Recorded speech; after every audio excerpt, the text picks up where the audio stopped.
يا جماعة اليوم جايب لكم تجربة اجتماعية مرة فنانة. أبلبس صعيدي وبخش على مطعم مصري أقول لهم إني أنا صعيدي، أشوف يكشفوني أو لا. صعيدي ولا مش صعيدي؟ لا والله صعيدي. يلا بينا، إن شاء الله ما يكشفوني يا رب. السلام عليكم يا رجالة، أنا عاوز أكل مصري. السلام عليكم يا ابن عمي. عليكم السلام ورحمة الله. أنت من فين؟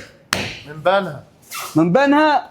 الله، دي بنها. عارف ولد خالتي وامي، عارف ابوه بيشتغل في حته جنب بنها، حبايبي جنبها بالظبط.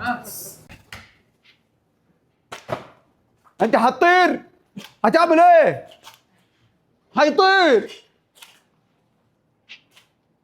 الله الله الله الله، ده الشغل المظبوط يا ولد.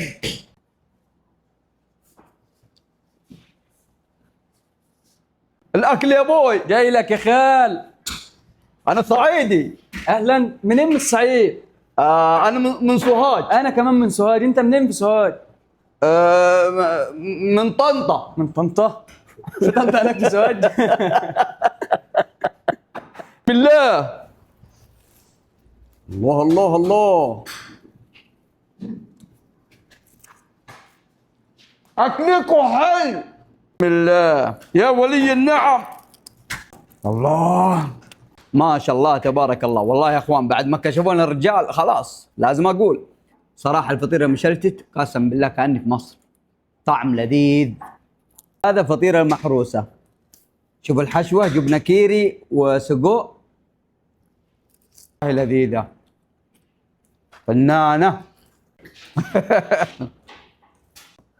والله كاني قاعد في ريف مصر يا بوي، مليت التنك. وغير الفطاير هذه بيقدموا فطيره بالقشطه والعسل، صراحه تحفه. خلاص خلصنا. صراحه افضل فطير مشلتت في المدينه، لا يفوتكم. وموقعهم فين؟ المدينه المنوره، حي النصر، شارع المدارس. فطير المحروسه يا بوي.